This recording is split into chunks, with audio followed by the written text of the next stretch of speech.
tuombe. Bwana wetu wa mbinguni uliye hai, wewe ni Mungu uliyeinuliwa sana na uliyetukuka sana Bwana. Imekuwa ni asubuhi hii ya leo tena Bwana, umetupa upendeleo kuwepo hemani mwako. Tazama ni wakati mzuri. Yuko mchungaji wetu ambaye amesimama kwa ajili ya kulitoa neno la Mungu mbele yako pamoja na mbele ya watakatifu wako. Mtumie kwa kadri jinsi upendavyo, mtumie kwa kadri jinsi unavyoiona Bwana, ili mapokeo ndani ya mioyo yetu kwa habari ya neno lako tunamkabidhi.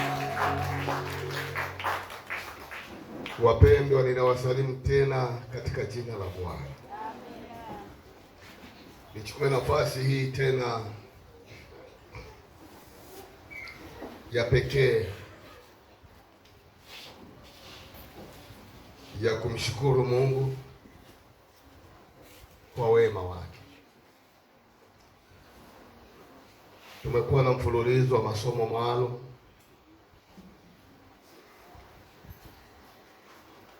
Tulianza kujifunza somo linalohusiana matumizi ya mafuta. Tukaona katika Agano la Kale mafuta yalitumika kwa ajili ya kulitakasa hema ama hekalu, kwa maana ya kuliweka wakfu. Lakini pia Agano la Kale tuliona mafuta yalitumika kwa ajili ya wale watumishi wanaotumika kwenye hema, kwa maana ya makuhani pamoja na Walawi. Baadaye tukaja kuona yalipakwa kwa manabii na waamuzi. Maana yake kwa taifa nzima la Israeli wanajulikana kama watatu ama wanne.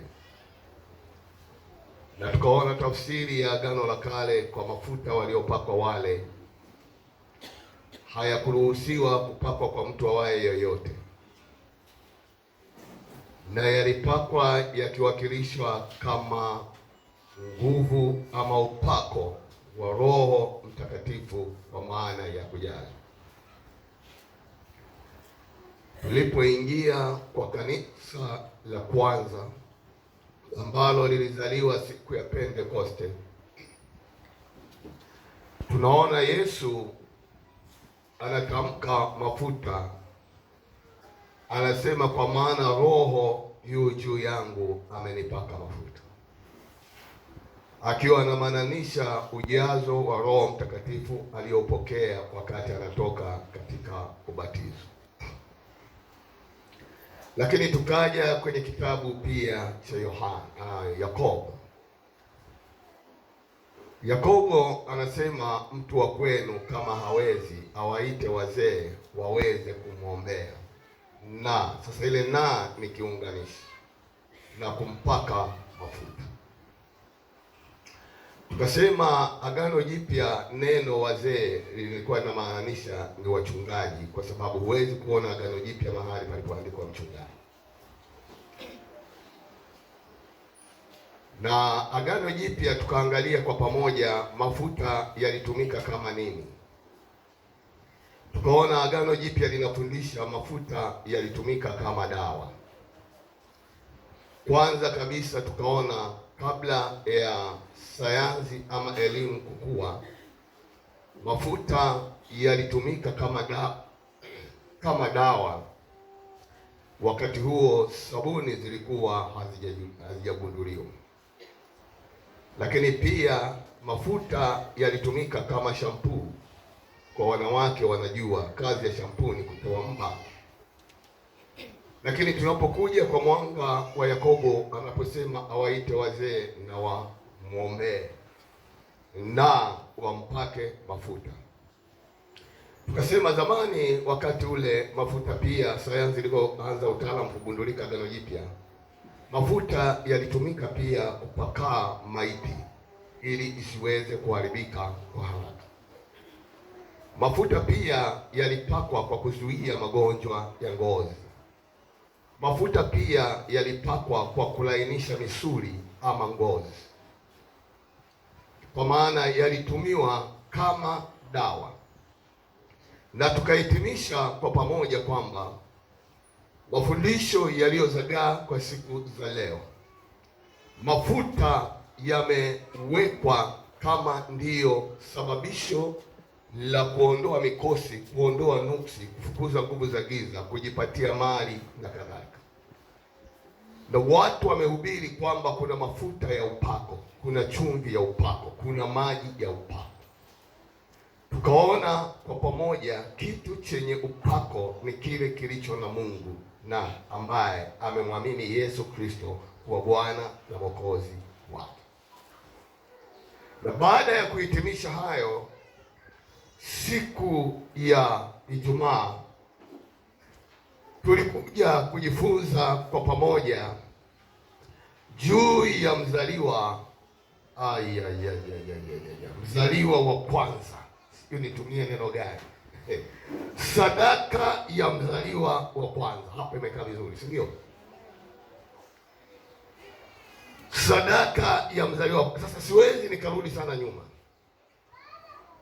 Tunapoangalia swala la sadaka ya mzaliwa wa kwanza, ni lazima tuangalie nini chimbuko, ilianzia wapi, na tunapokuja kuitumia kwetu sisi, je, ina maana gani?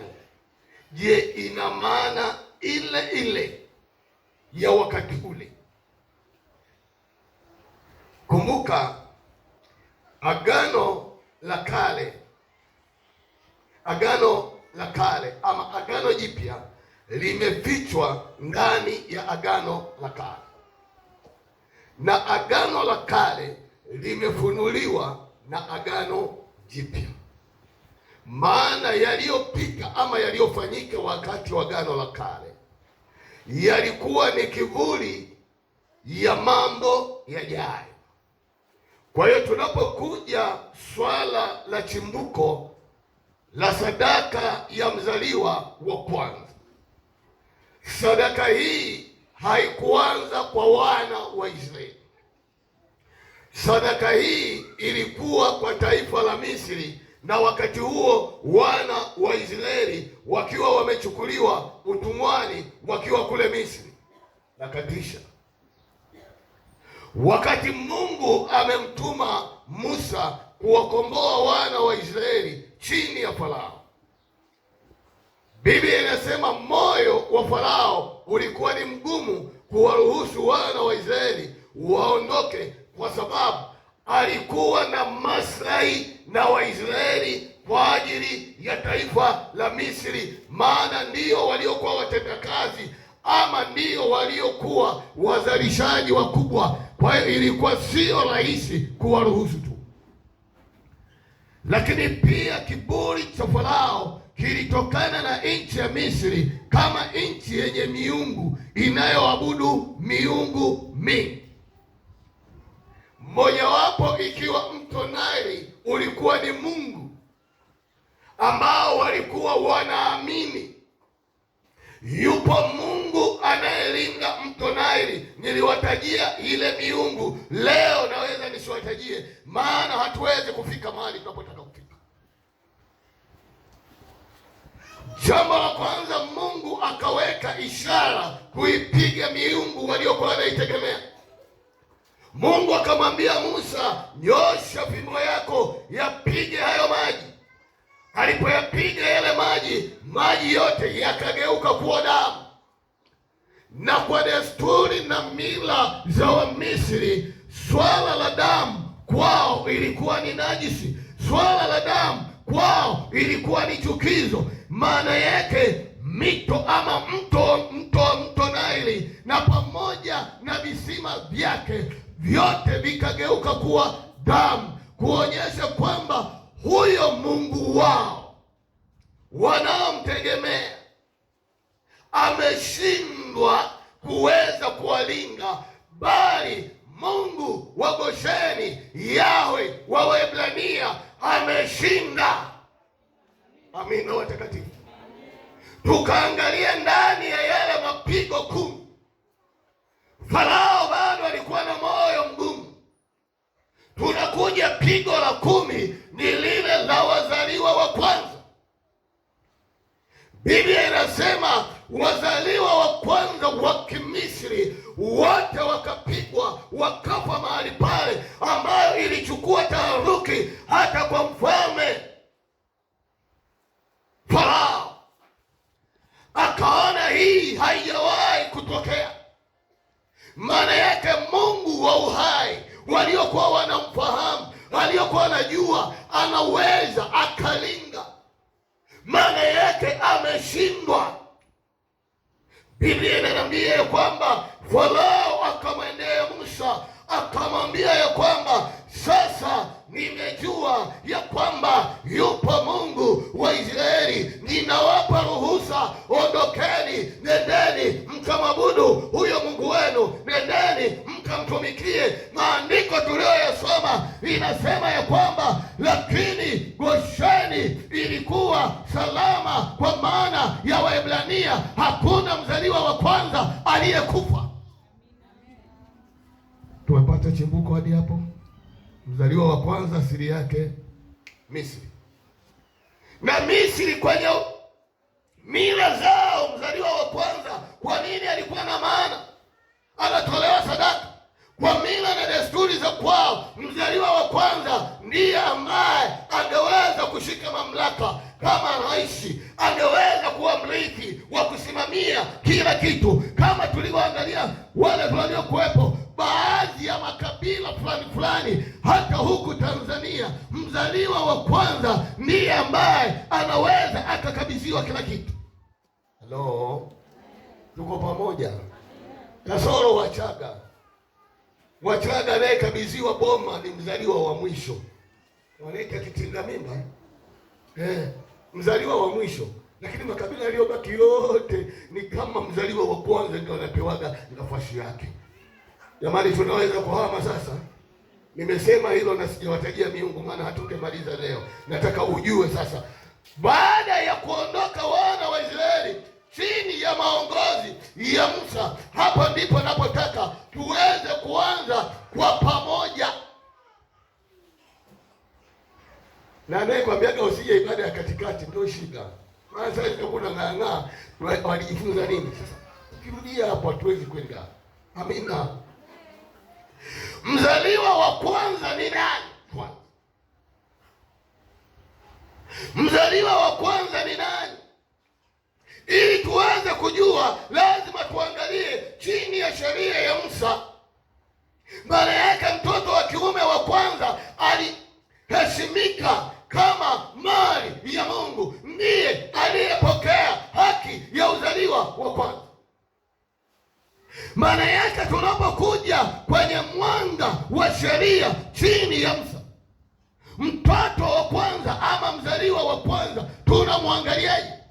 Chini ya sheria ya Musa, mzaliwa wa kwanza ndiye aliyepokea haki ya kuwa yeye ni wa Mungu. Maana yake alitolewa kwa Mungu. Hello, nisikilize vizuri. Kuna watu hapa wamechanganyikiwa. Mzaliwa wa kwanza nikamkomboe. Sikiliza, hapa chini ya sheria ya Musa, mtoto wa kwanza alikuwa anatolewa kwa Mungu, maana ni mali ya Mungu. Anatolewa kwa Mungu ili iweje? Ili aweze kutumika. Na sio maana inayetembea sasa ya kwamba mzaliwa wa kwanza lazima akakombolewe. Nisikilize kwa makini. Na hivyo alirithi uongozi wa familia mara baada ya kufa au kifo cha baba. Maana yake aliwajibika kwa matunzo ya mama yake na ndugu zake, lakini pia alikuwa ni mtu muhimu katika jamii. Na mzaliwa wa kwanza wa Israeli alikuwa ni kiongozi katika masuala ya ibada. Maana yake ni kwamba wewe ambaye inawezekana kwa njia moja ama nyingine umeshikwa na wimbi la mafundisho la mzaliwa wa kwanza kumkomboa, unamkomboa kwa muktadha wa aina gani? Halo? Mbona hamwitikii? Hello. Yaani hata kama ulikuwemo huko leo utaokoka. Hello. Maana yake alipewa sehemu mara mbili katika urithi. Baba alipofariki, maana yake aliachiwa majukumu, alikuwa na nguvu ya kifamilia. Naangalia chini ya sheria Musa. Lakini alikuwa na haki katika baraka za agano ambalo Mungu alimwahidia Ibrahim. Huyu mzaliwa wa kwanza alikuwa na baraka ambazo alizokuwa amemwahidia Ibrahim, na yule mzaliwa wa kwanza na yeye alikuwa anazipata hizo baraka. Wasomaji wangu, fungua haraka kitabu cha Kutoka. Niliwaambia tunacheza hapo kwenye kitabu cha Kutoka hadi tukielewe, kituelewe vizuri, tuwe walimu wazuri. Fungua Kutoka 22 mstari wa 29 hadi 30, na mwingine afungue Zaburi ya 88:51. Haya, twende. Mwenye maiki unaweza ukatembeza, unaweza usiandike, lakini kama mhudumu wa wenzako, alafu baadaye ukakopi. Kuna watu wanaandika hadi nukta na koma, anaelewa. Mkimbizia anayetaka kusoma. Inawezekana ukamwacha jirani yako tena. Haya, amekariri kule, nenda. Haya, soma kwa nguvu zote. Kwenye pointi weka pointi. Kutoka 22:29 hadi 30.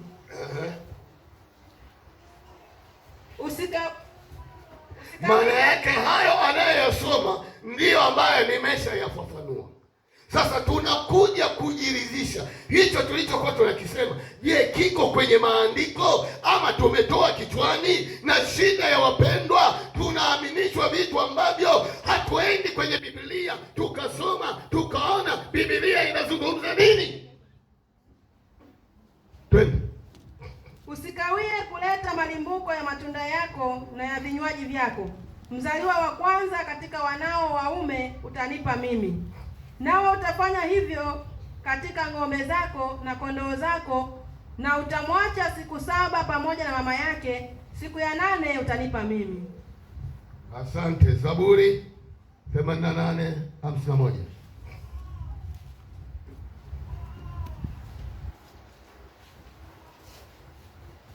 Zaburi 88 haifiki 78, samahani. 78:51. Akampiga kila mzaliwa wa kwanza wa Misri malimbuko ya nguvu katika hema za Hamu. Asante sana. Kwa hiyo maandiko haya ambayo tumeyasoma, tumeona baada ya Mungu kuwaokoa wale wazaliwa wa kwanza wote wa Israeli. Mungu nielewe vizuri. Mungu alipookoa wazaliwa wote wa kwanza wa Israeli kutokana na kifo cha wazaliwa wa kwanza wa Misri, anampa Musa maelekezo wao kama Waisraeli, kama Waebrania, wafanye nini kwa wazaliwa wao wa kwanza. Ombo nielewe. Wafanye nini? Maandiko tuliyoyasoma yanaelekeza vizuri. Anasema kila mtu atakayezaliwa kwao, mtoto wa kiume wa kwanza, huyo atamtoa kwa Bwana. Maana yake awe mtumishi. Sasa sitaki kwenye wanyama wala matunda wala mazao yake, siko huko. Mimi nataka nishughulike na huyu kiumbe mzaliwa wa kwanza. Unajua kuna watu wanacheza na Mungu, ndio maana unajikuta unapiga makai, kwa sababu hujaelewa hasa namna ya kutembea katika neno la Mungu, namna ya kuliishi hilo neno. Amina watakatifu. Haleluya. Haleluya. Tunaona kutoka kwa Wamisri aliwachukulia kuwa ni mali yake huyu Mungu.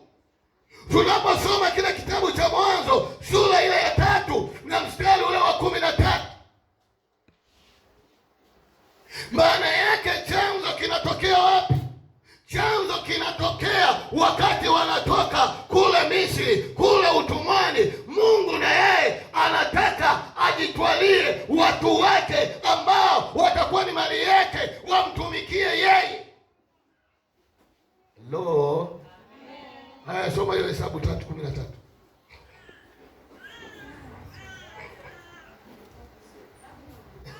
Hesabu 3:13. Hesabu. Using'ang'ane na kutoka.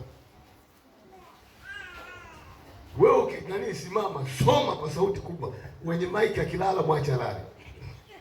Hesabu 3:13. Neno la Mungu linasema, kwa kuwa hao wazaliwa wa kwanza wote ni wangu. Kwa kuwa hao wazaliwa wa kwanza wote ni wangu, katika siku ile niliwapiga wazaliwa wa kwanza wote katika nchi ya Misri, nikajiwekea wakfu wazaliwa wa kwanza wote wa Israeli, wa wanadamu na wanyama watakuwa wangu. Mimi ndimi Bwana. Haleluya!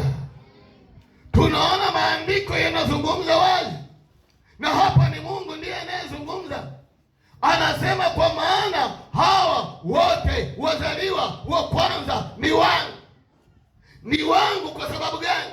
Kwa sababu naliwapiga wale wazaliwa wa kwanza, wale wa Wamisri, na mimi nimejiwekea hawa wawe wa kwangu, wanitumikie. Maana yake ni nini? Taifa la Misri lilikuwa na slogan ya kwamba mzaliwa wa kwanza ndiye aliyekuwa na haki, ndiye aliyekuwa na haki ya urithi, ndiye aliyekuwa na haki ya kutunza wengine, ndiye aliyekuwa na haki ya kushika maongozi.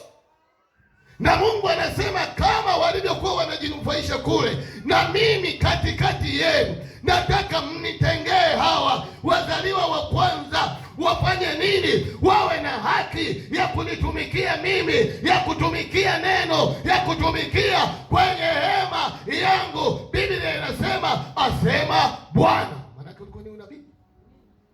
Amen. Wewe unayemkomboa mtoto wako anatumika wote tu Agano la Kale. Wewe unayemkomboa mwanao, naomba nielewe. Umenielewa? Na mimi nawajua hapa mko wengi, ndio maana yani kichwa kimejaa maji. Tunaombea hivi mambo yatoke. Mimi naombea wewe nikamkomboe mzaliwa wa kwanza. Mzaliwa wa kwanza wewe Mwisraeli.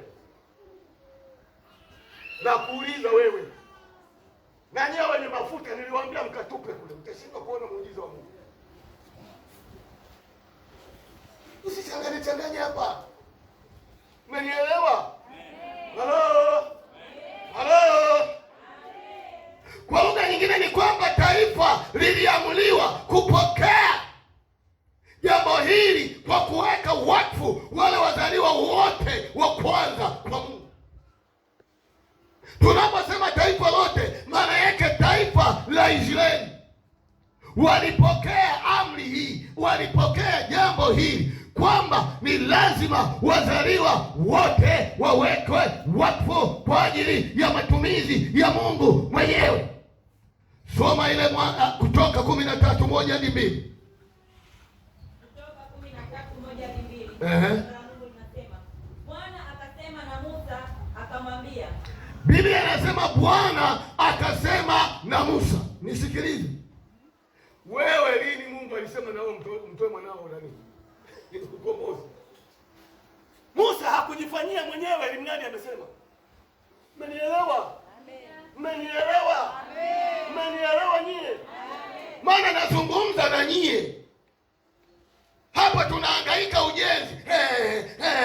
Mnajikwenda mnapikongoja kama ng'ombe mzee, lakini kwenye ukombozi huko, kwenye kutolewa laana huko, peketu mnakwenda huko.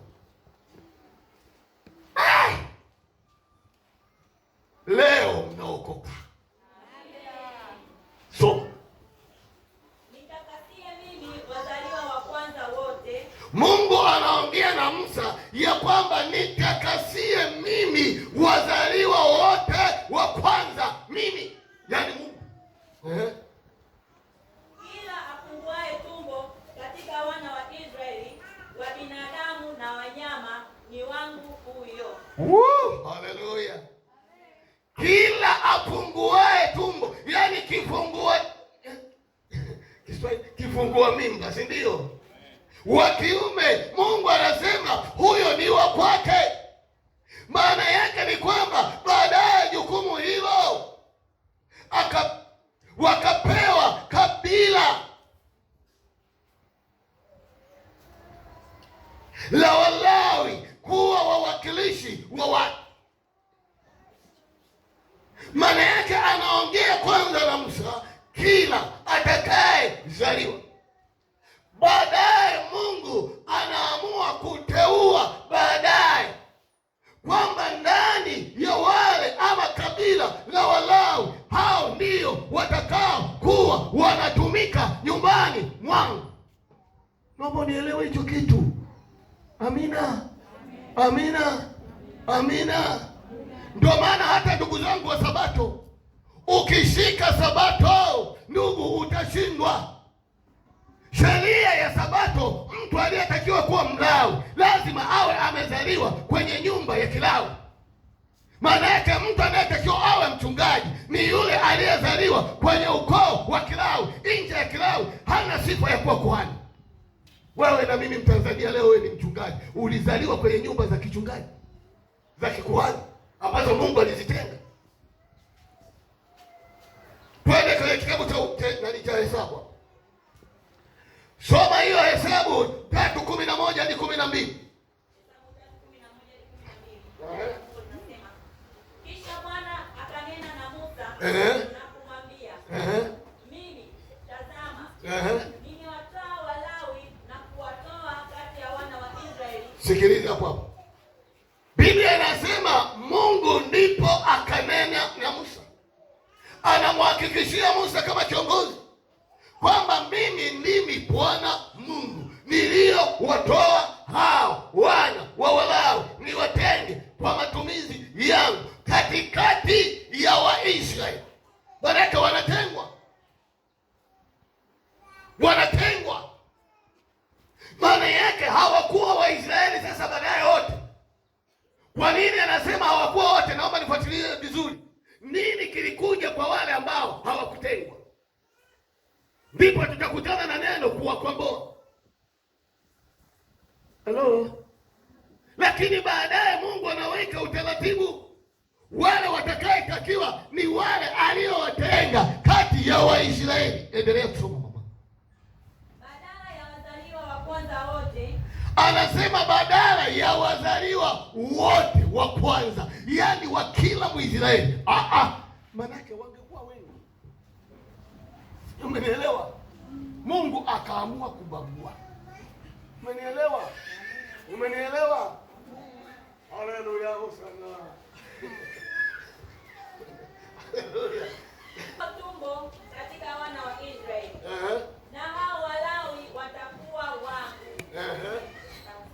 Anasema hao wale waliotengwa watakuwa wake yeye, Mungu wake, Mungu wetu. Maana yake hawatabaki kwenye boma yako, watakuja kutumika kwa Mungu. Ndiyo maana ya kuwakomboa, ndiyo maana ya kuwatolea sadaka. Hello? Hata hivyo ilibidi kila Mlawi alipe gharama ya kumnunua huyo mzaliwa wa kwanza mmoja katika kubadilishana nafasi hiyo, maana wazaliwa wa kwanza walikuwa mali ya Bwana. Tumesoma wazaliwa wa kwanza walikuwa wengi kiidadi kuliko Walawi, hivyo waliobaki walitakiwa kulipiwa gharama na familia zao ili kuwakomboa kutoka kwa Bwana na kuwa mali ya familia tena.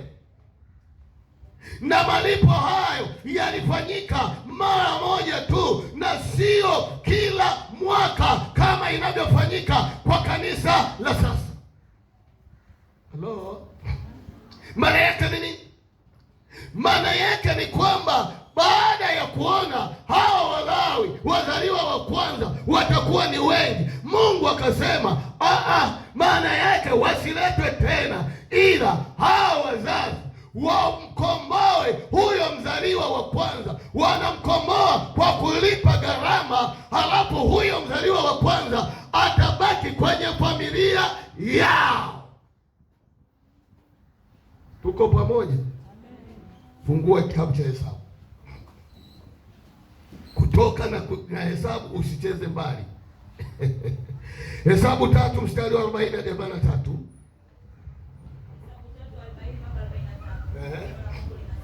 Ndio.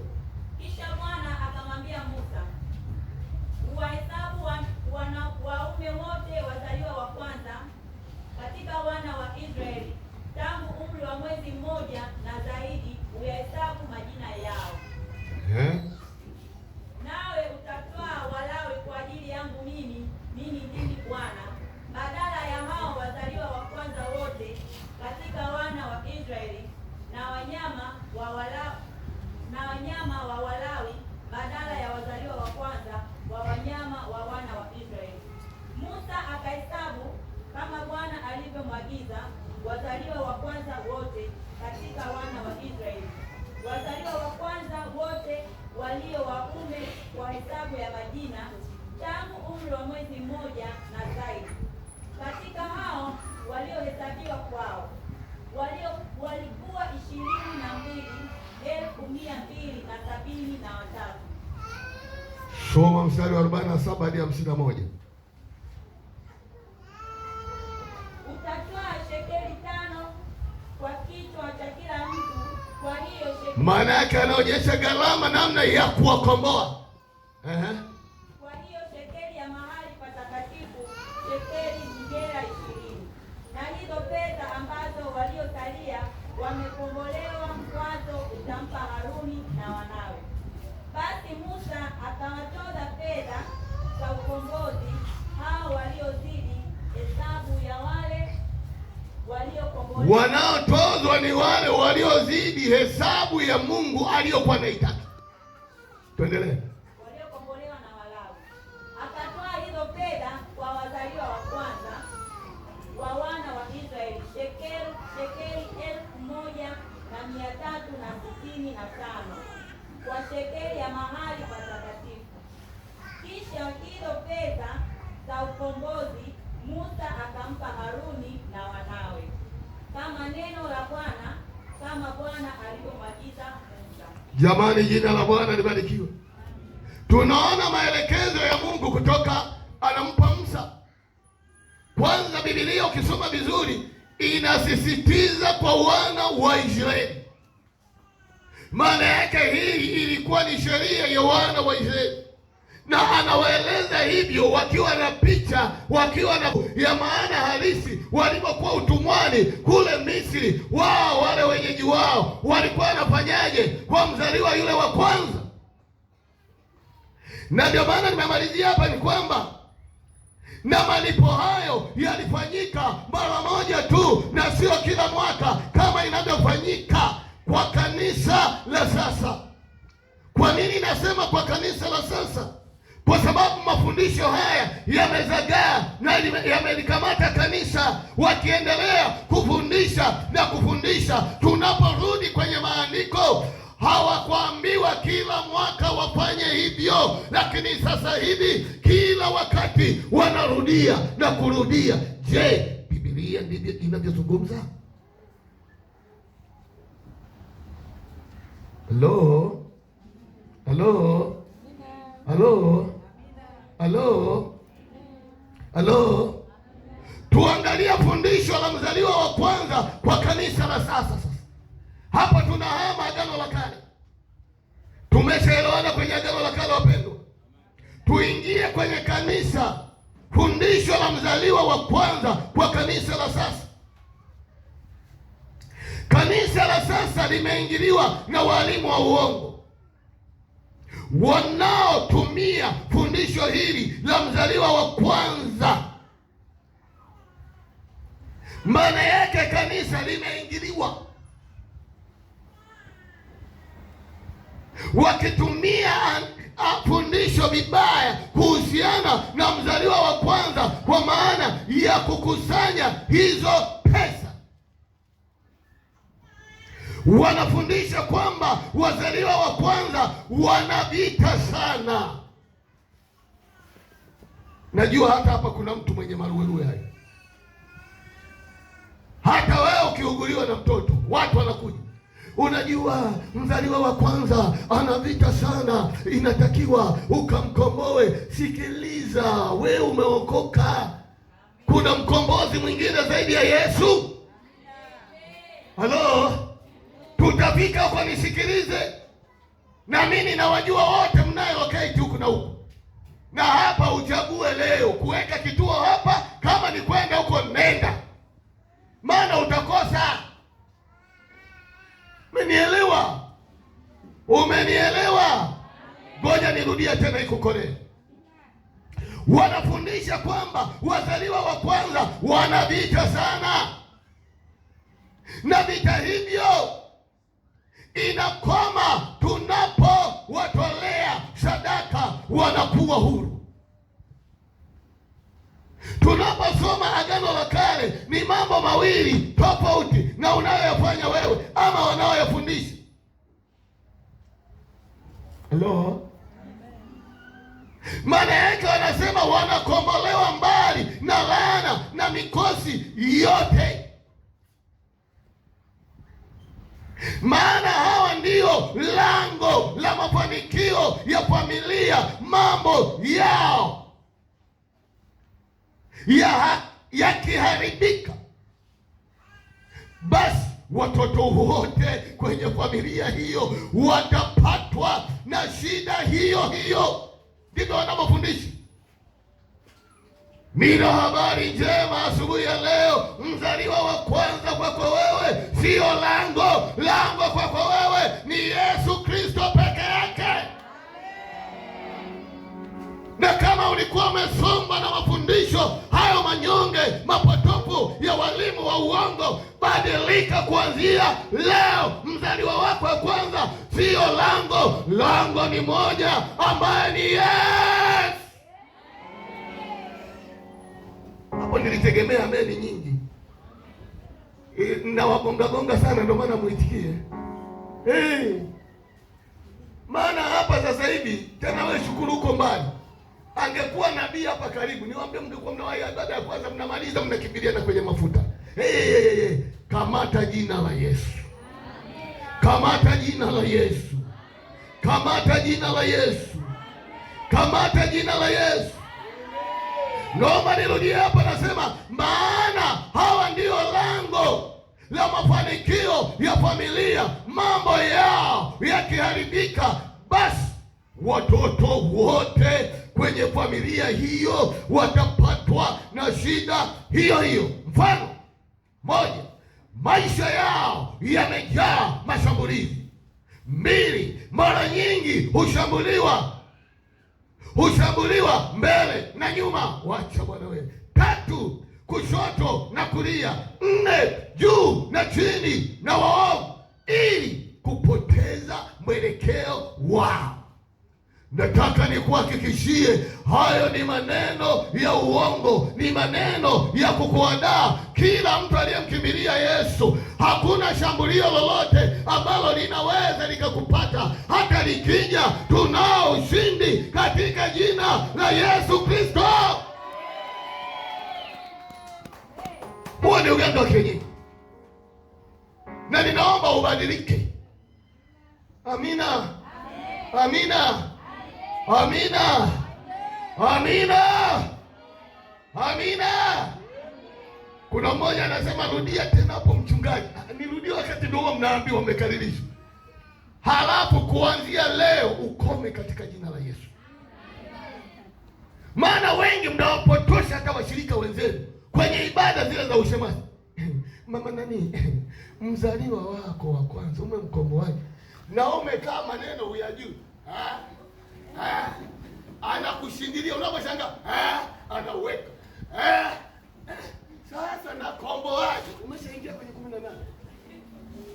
Maana kwenye ibada zile za ushemasi huwezi kuzuia. Watakuja wakupenda kufanya fellowship pamoja na wewe, huwezi kuwafukuza. Lakini angalia, wana fundisho ambalo liko kwenye msingi wa wa neno la Mungu wanafundisha doctrine ya kweli.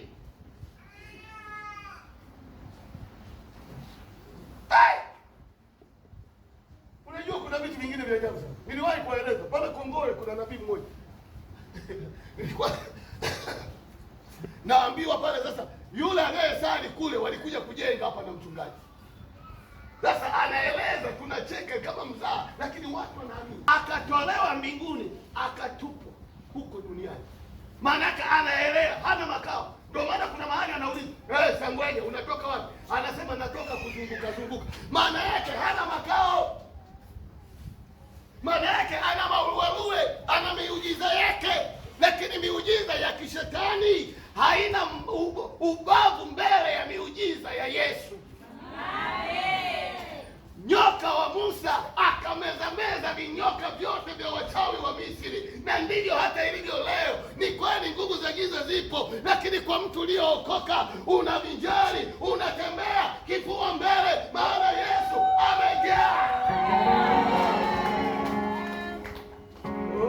Hapa kuna wachawi sana, mimi naondoka. Nani kamwambia kuna wachawi sana? Mimi penye wachawi ndio nipeleke. Hapo ndio nitakuwa najipima. Unajua ili ujue gari ina nguvu, Delima, nenda kule Lushoto. Lushoto ende nyuma kuingilia Mombo, sio kwa kina mama Ndolo, bali kina Marene. Kule iko nyuma kule. Kule ambako akitokea kwa hawa kwa huku, ili waende kwingine wanaruka na parachute. Unawaona wale kule? Ndugu, unaenda hadi gari unakuta ina nani? Hey, halo. Halo. Mahali penye nguvu za mapepo ndo hapo. Waambie nipo mimi mwana wa Mungu. Maana yake wao wamezoea kuona kwa macho, wewe unaona kwa imani katika jina la Yesu. Na ile imani inatenda kazi. Mzaliwa wa kwanza. Una maluelu ya mazaliwa wa kwanza nani?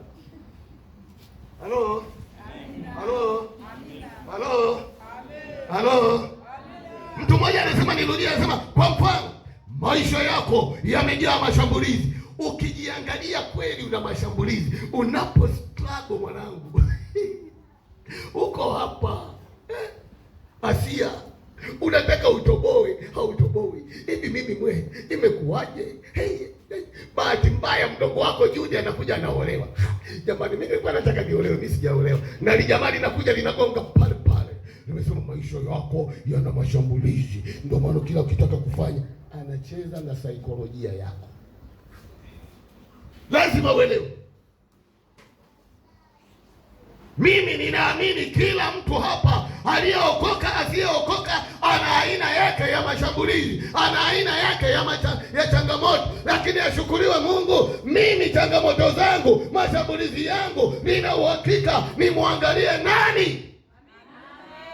Mtu asiyekuwa na Yesu hana mahali pa kukimbilia, ndo anaenda kwa waganga wa kienyeji.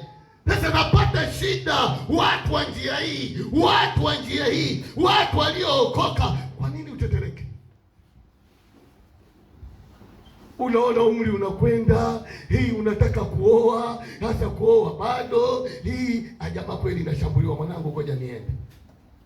Na nyewe wazazi, Delima mwenzangu na wewe, Mogasa bado kidogo na Abasi. Msikaaje na watoto, lina miaka 24 unakaa nao kwa nini? Fukuza likajitegemea. Utajaribu akili hiyo. Hadi ndevu baba unatoka unanyoa na kiwembe na lenyewe linatoka. Ujinga unafukuza, toka kajitegemea.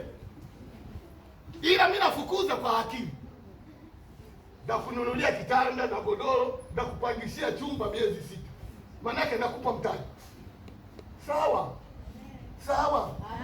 Ila sikutamkii kama huna akili. Nauliza. Maana utakaje? Nasema kwa mwanaume. Maana dume miaka 24 tunategemea linaweza likatangaza nia.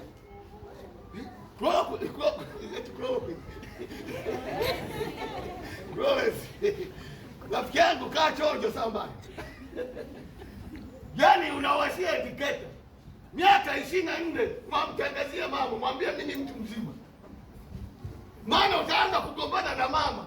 Unalala, mama anataka kuamsha ukafanye kazi, na wewe ushakuwa na libaba, vindevu vinatoka, unamkolomea mamako. Toka hapo, kajitegemee kwa jina la Yesu. Mzazi anayempenda mtoto anamfundisha. Niwaeleze, mimi ghetto nimejenga la kwangu nikiwa darasa la 3 shule ya msingi. Mimi nilianza kuomaa mapema. Mzee Kosa akanipa eneo kati ya watoto wote karibu eka 6. Na mimi nikajenga ghetto langu. Chumba na sebule nikaezeka majani yani, bati za asili. Na mimi namshukuru sana yule mzee, alishafariki, ila alifariki kabla hajamjua Yesu. Aliniangalia maisha. Sasa mengine, hata kama baba yako ni tajiri kiasi gani, tamani kujitegemea. Halo? Halo? Halo? Halo? Halo? Hapa natafuta siku zikitutembelea, tunataka tubebe watoto wote, tukawagawie kila mtu, kama ni robo shamba, kama ni eka moja ya shamba hilo. Kama hujui kulima, shauri zako. Ukiuza usigombane, maana nilishakupa kiamba chako. Mimi nimekutafutia wewe, na wewe tafutia watoto wako. Amina. Mbona amina ndogo? Mama Kiule, tumegombana wapi? Pombe nikasirikia. Haya ya mtu mmoja anasema mchungaji huyu ni katili. Ni ukatili mzuri. Unajua kuna majitu ambaye anakuja kuoa hayajui hata maisha. Ndio maana mwanaume wewe unalelewaje sasa? Utalelewaje na mwanamke? Hebu jiangalie ulivyo mwanaume. Biblia imekuita wewe ni kichwa. Sawa, inatokeaga majaribu ya majamaa. Basi usikae tu. Mwanaume ndevu. Wewe mwanaume lazima uchakalike. Gideon yupo, mbona simuoni? Yupo. Msoka mdogo upo. Na kuangalia tu kwenye darubini. Babako hajanituma. Anza kustruggle. Fole ni aanze kupungua, achia wadogo zako pale. Wewe hata boxa ya ndani ukamwombe baba. Ni aibu. Ni aibu. Sawa? Halo? Amen. Igeni kwa Musa Matutuli, japo hakuna mtu anayejua anakokaa Musa Matutuli. Musa, hebu wakaribisha hao wazee wakuone kwako. Umenielewa? Unajua Musa Matutuli karibisha hao wazee, wapikie ubwabwa, hata ukiwa bokoboko. Watakula tu, uzuri wa mkuli hajui kuchagua. Baba Rudo ndo mwenyewe. Hata kina mama Mdamu wakiingia kwenye geto lako wako salama, maana na wanaume wako. Mmenielewa nyie? Mmenielewa? Amina. Amina. Afikia mbona niangalia sana, tumegombana hapo. Wewe kwa Baba Rudo. Huko kwa Baba Rudo ndo mahali pa kujikusanyia nguvu. Ukitoka hapa na wewe unakiota. Ukiburuma burumia kwako. Si unaanza kuburuma sauti pale, mwambie mzee nifundishe maisha. Yanakuaje? Useme mzee hili bwana linanionea sana. Nani mjinga kuonee wewe? Nani akuonee? Ndio maana mnalizwa tu kwenye mitandao. Ukiweka hapo, kaweka hapa kekundu umeliwa. Weka hapo umepata. Na wewe naye. Mavivu mengi ndio yanaingia kwenye kubeti.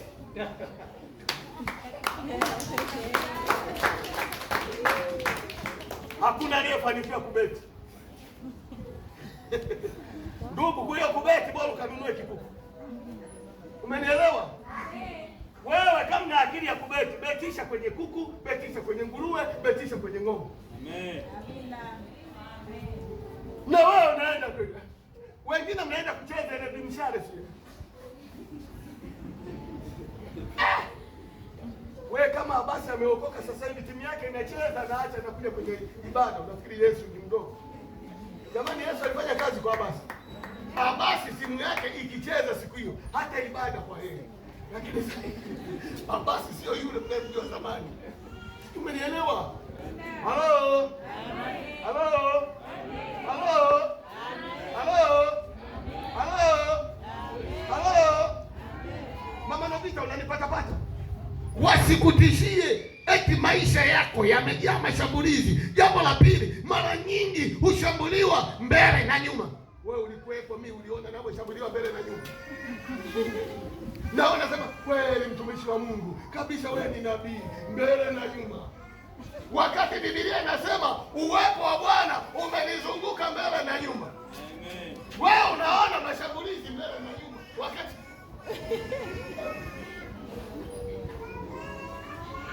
Halo? Halo? Halo? Halo? Halo? Acha kusikiliza mafunzo manyonge hayo. Kwa maana saa ingine tunashindwa kumdhihirisha Yesu aliye hai. Maana tunayeharibu ni sisi wenyewe. Jambo la tatu, maana anakuambia kushoto na kulia. Kushoto na kulia kumefanyaje?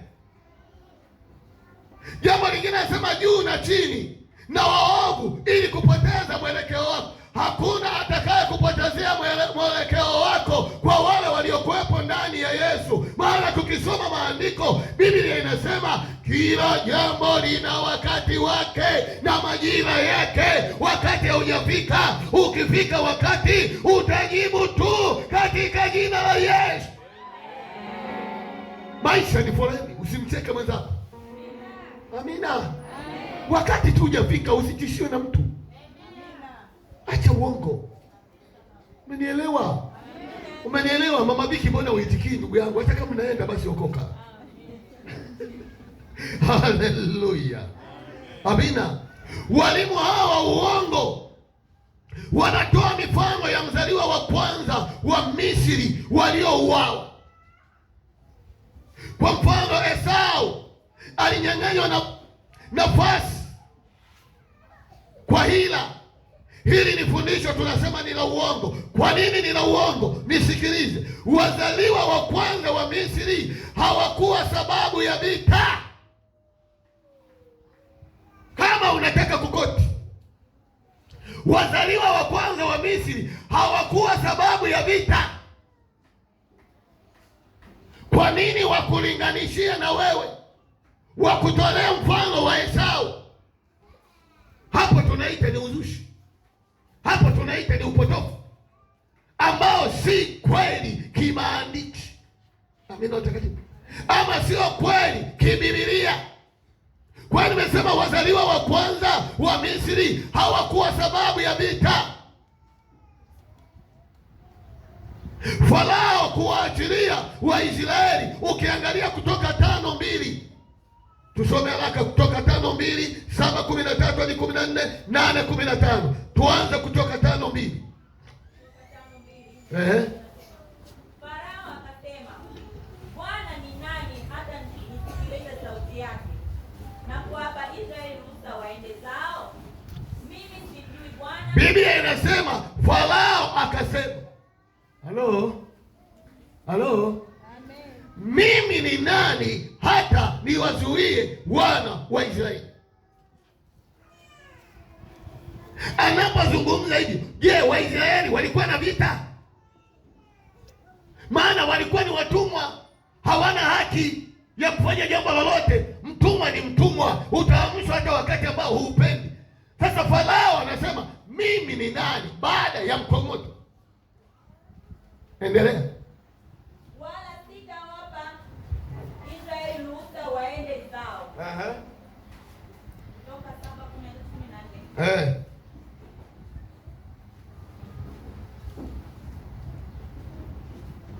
Moyo wa Farao ukawa ni mgumu, asiwasikilize kama Bwana alivyonena. 8:15. Lakini Farao alipoona ya kuwa pana nafuu, akaufanya moyo wake kuwa mzito, asiwasikize kama Bwana alivyonena. 32 shule hiyo ya nane. Farao akaufanya moyo wake kuwa mzito, mara ndiyo nayo, wala hakuwapa ruhusa hao watu waende zao. Tunaona kisa cha hao wana wa Israeli haikusababishwa na vita, bali kwa maslahi ya Farao dhidi ya hao watu. Kwa hiyo wanapokoti kwa Esau tofauti. Pia wanatafsiri kwamba kunyang'anywa nafasi kwa Esau dhidi ya Yakobo, Ismaili dhidi ya Isaka, Yusufu dhidi ya kaka zake, Musa dhidi ya Miriam, na Haruni na Daudi dhidi ya kaka zake, Suleiman dhidi ya kaka zake. Wanatafsiri hayo maandiko. Maana yake ni nini? Nataka unisikilize kwa makini. Hawa niliowataja, mambo yanayotokea hapo yalikuwa na maana gani, ama tafsiri yake ina maana yake nini? Hawa wote waliochaguliwa ninaowasema hapa juu, maana yake ni kwamba walichaguliwa kwa neema na sio kwa mapenzi ya mwili, bali ya Roho wa Mungu wa ahadi za kimasihi. Maana yake hao walikuwa wanachaguliwa kwa neema kutoka kwa Mungu mwenyewe.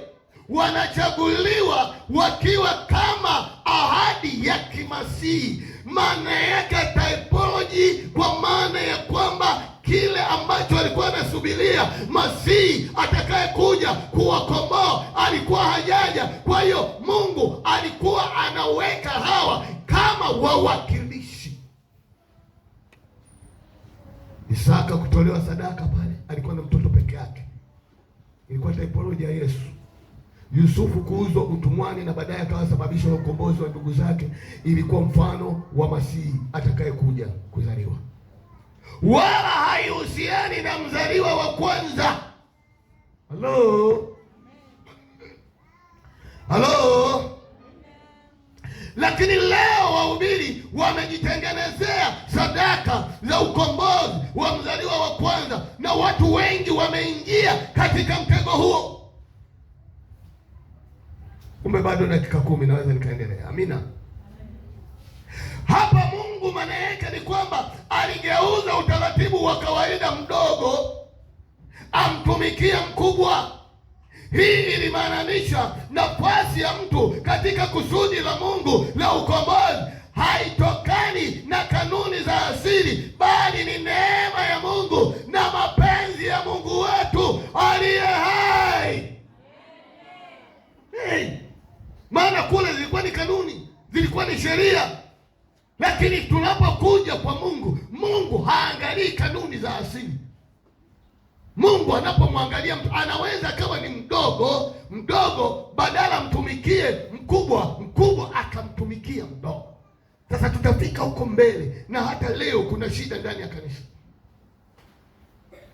Wengi mliookoka muda mrefu, akishika uongozi mwingine aliyeokoka nyuma yako, unaona kama haelewi chochote, unaona kama mtoto. Sikiliza, Mungu ndiye anayemweka mtu, sio wewe. Tupo hapa kwa ajili ya neema ya Mungu, hatupo hapa kwa sababu ya matakwa yetu. Amina watakatifu. Kwa hiyo hivyo vyote nilivyovitamka vilikuwa ni typology ya kuja kuzaliwa kwa Bwana wetu Yesu Kristo. Ningekuwa nafundisha ahadi za kuzaliwa kwa Mwokozi kwenye Agano la Kale, kuna ahadi 7. Hata ile ya kuweka uadui, anaposema uzao wako wewe mwanamke utamponda kichwa nyoka, maana yake ilikuwa kichwa kupondwa. Yaani nyoka kupondwa kichwa, maana yake ilikuwa ni ahadi ya kuzaliwa mkombozi, kwamba akizaliwa huyo atamponda shetani kichwa, na hata kuwa na mamlaka. Na hata alipoenda kuzimu, anasema akamseta shetani chini ya miguu yake.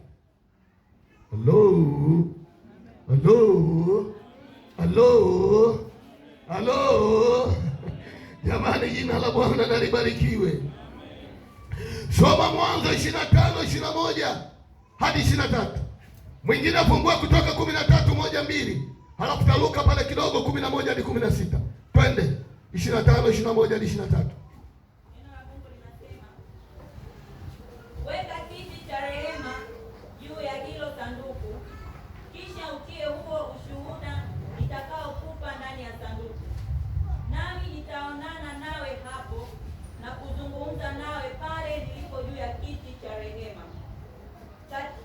Jamani, anapozungumza swala la kiti cha rehema, maana yake ni kiti cha neema, ni kiti yani ni kitu cha kupendelewa, si kwa sababu ya uzaliwa wako wa kwanza. Hello?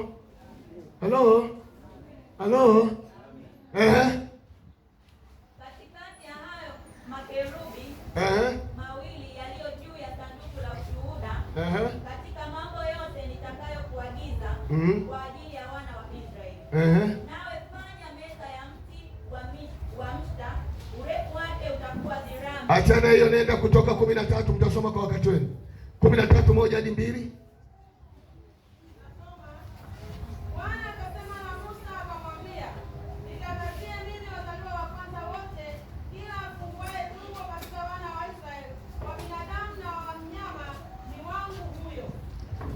na moja hadi 16, sura hiyo hiyo. Itakuwa hapo Bwana atakapokuleta katika nchi ya Kanaani, kama alivyokuapia wewe na baba zako wanapokufa, ndipo utakumwekea Bwana kila afunguaye tumbo na kila mzaliwa wa kwanza aliye naye azaliwaye na mnyama, hao waume watakuwa ni wa Bwana.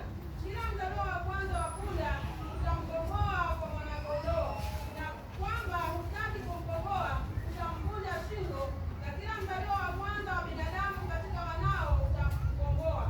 Kisha itakuwa hapo mwanao atakapokuuliza keshoni akisema, ni nini hivi? Utamwambia, Bwana alimtoa Misri kutoka ile nyumba ya utumwa kwa uwezo wa mkono. Asante.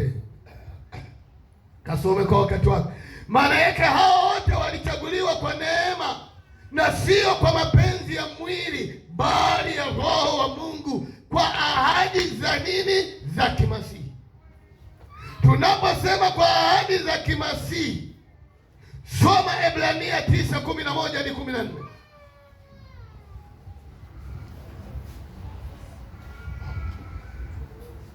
Ebrania 9:11 hadi 14. Ebrania. Lakini Kristo akisha hapa.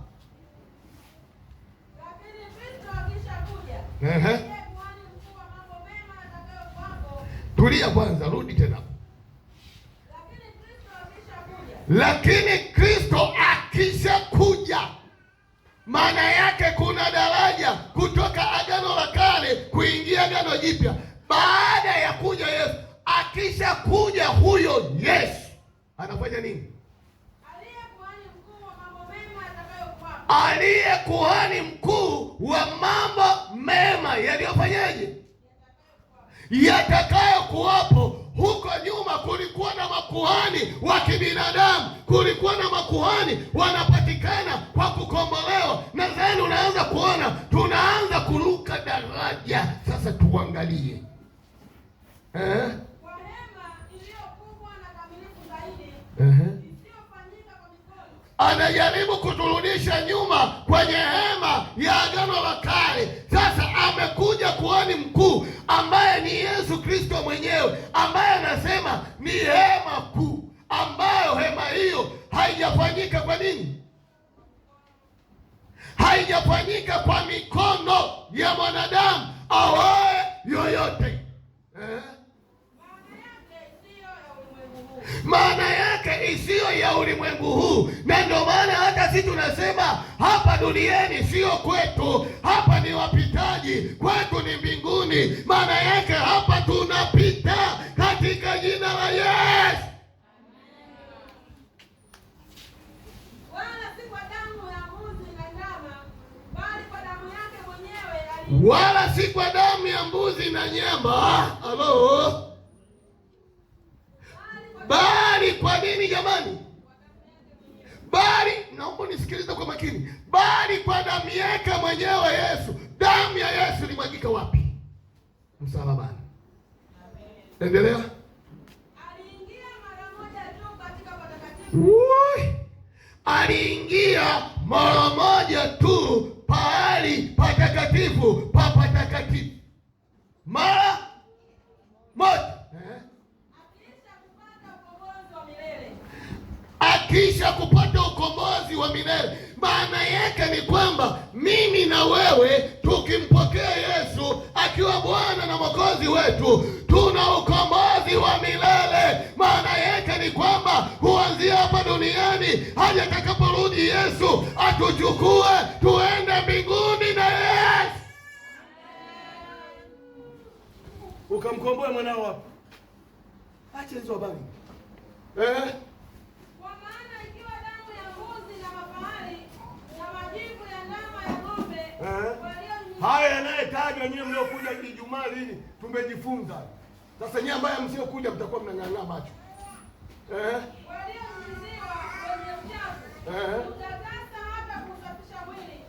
Bali basi si zaidi. Maana yake anaongelea yale yaliyokuwa yanafanyika Agano la Kale kwa matendo ya kimwili yaliyokuwa machafu, wakinyunyiziwa watu wakiamini ya kwamba wametakasika ama wamesafishika. Anasema bali je, si wa mambo ya Agano la Kale na mambo aliyoyafanya Yesu wakati wa Agano Jipya kwa kujitolea yeye kufa kwa ajili yetu na kuimwaga damu yake. Je, ni kitu gani chenye thamani kwako? Ni damu ya Yesu ama vitu?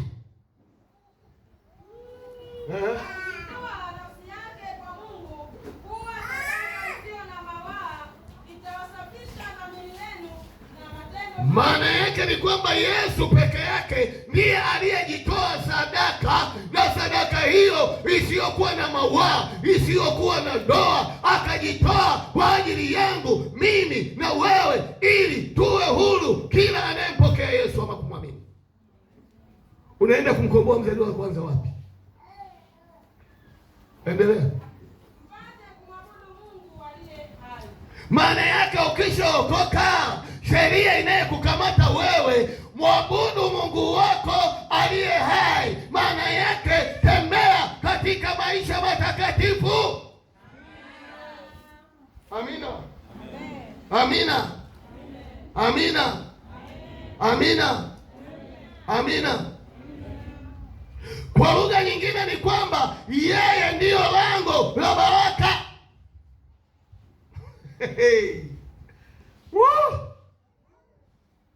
Halo? Halo? Lango, mzaliwa wa kwanza. Acha wewe mafunzo dhaifu hayo. Yesu Kristo wetu ndiye lango. Maana hatuna mlango mwingine. Soma Yohana hapo. Halafu nikimaliza nawe nipe maandiko yako ya kumtoa mzaliwa wa kwanza, kumkomboa. Hapa. Na kama huna nisikuone tena unachanganya mambo. Mimi nayo haya ndio nakupa hapa.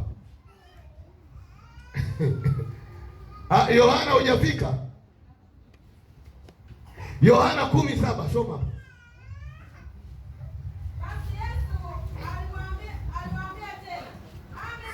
Biblia inasema basi Yesu akawaambia tena, amini amini amini nawaambia. Halo, tulia kidogo. Amini amini nawaambia. Amini amini nawaambia, mimi ndimi mlango wa kondoo. Mwanao mzaliwa wa kwanza lini akawa lango? Lango letu ni Yesu Kristo. Maana anajieleza, amini amini mimi nawaambia, ndiyo lango la kondoo. Kondoo ni mimi na wewe. Tunayemfuata Yesu tumepata njia sahihi. Tunayemfuata Yesu tumepata lango sahihi.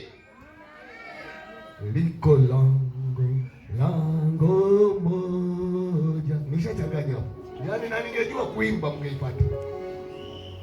Halo? Halo? Halo? Maana Yesu ndiyo mlango wa wokovu. Maana baraka kubwa zaidi kuliko zote, wapendwa, ni wokovu. Huo ndio tunaoita muujiza wa kwanza. Achana na haya, tule nini, tunywe nini, achana nayo. Tuko duniani, lazima tutaflogo nayo. Na hivi vitu tunavyohangaika, tule nini, tunywe nini, ndio vinatusaidia kutukomaza kiroho. Tumenielewa? Ungalikuwa kama limama la Kihindi wewe ndugu yangu, ungefumuka hapa mwili balaa. Sasa Wanyakyusa wana neno wanaita fendemu, sijui na hapa wewe Mnyakyusa kweli? Basi fendemu unaelewa maana? Njoo hapa mbele ujieleze. Huyu jamaa anaweza kama Mnyakyusa ndani. Fendemu.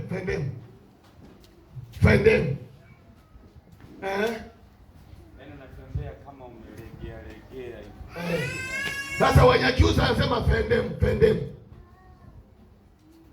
Halo. Usitembee kama fendemu. Tembea kama mtu uliyookolewa. Tembea kama mtu uliyetendewa muujiza wa kuokolewa katika jina la Yesu. Haya mengine yasikuchanganye akili. Unawaza nitapata wapi mahali hivi, na mimi nanunua kiwanja. Wewe tulia, wakati wa Mungu haujafika. Tengeneza mahusiano yako na Mungu. Amina. Nisikilize, wale walio wafugaji wa kuku aliyelalia mayai anapototoa vifaranga, na kuna mayai mengine unakuta kuku anaondoka anaacha. Unapoenda kuangalia unaona kuna yai lilianza kupasuka kujivua, lakini kifaranga kiko ndani, unakisikia kinalia chi, lakini hakiwezi kujimenya kwenye ganda. Wale wafugaji ambao uliwahi kujaribu, nenda kamsaidie kifaranga kumvua kwenye lile yai. Kifaranga ile hawezi kuishi, kwa sababu ile pawa ya kujivua kwenye yai, kujitandazua, ndiyo nguvu anaikusanya ya kuja kusurvive huku maisha ya duniani ambayo hajawahi kuishi. Maana yake ndio kinga anazipata. Ukimsaidia wewe, hawezi kusurvive na hali ya wewe. Mfugaji yoyote anayejua huwa hasaidii kupasua kifaranga. Maana yake na wewe ukiwa umeokoka, kuna lapsha za hapa na pale, lakini ndani ya lapsha hizo tunajua Yesu yupo, atanitokelezea. Hata kama sio leo, itakuwa ni kesho. Kama sio kesho, ni sasa. Hatutaogopa jambo lolote. Watu unakwama mwana wa Mungu, mzaliwa wa kwanza, lango. Soma maandiko. Amina watakatifu. Wanaingia pia kupitia Yesu. Wanaoingia kupitia Yesu wataokoka na kupata vyote wanavyovihitaji. Ukiwa ndani ya Yesu, baraka ni fungu lako. Amina. Ukiwa ndani ya Yesu, baraka ni fungu lako. Mungu awabariki. Mogasa tanambi, nimekula karibu dakika 10. Ni 10. Mungu akipenda tutakuja kuangalia Yesu ndiyo mzaliwa wa kwanza. Kwa nini mzaliwa wa kwanza? Njoo tujenge fundisho la kweli. Mungu wa mbinguni awabariki. Asante.